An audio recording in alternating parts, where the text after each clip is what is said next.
हिंदी का बोलता तुम्ही? कशी शरम येत नाही हो तुम्हाला? हिंदी ठीक आहे, पण ती राष्ट्रभाषा निश्चितच नाही. लाज नाही, लज्जा नाही, राज्य करते आणि तुम्ही निवडून देता.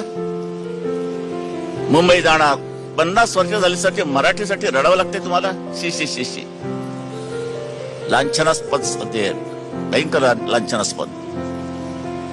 मराठी ही आमची मातृभाषा आहे, त्याला तुम्ही मानलंच पाहिजे, बोललंच पाहिजे.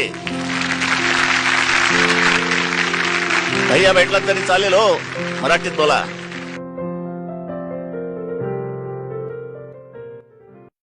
ऍक्च्युअली जेलमध्ये जायला पाहिजे होतं. त्यांना तुम्ही संविधानिक पदावर बसवलं हो, आणि ते तुम्हाला मॉरली एथिकली बरोबर वाटतं? नो, कॉम्प्रोमाइज आहे. म्हणजे एका प्रकारे ते ब्लॅकमेलिंग झालं ना.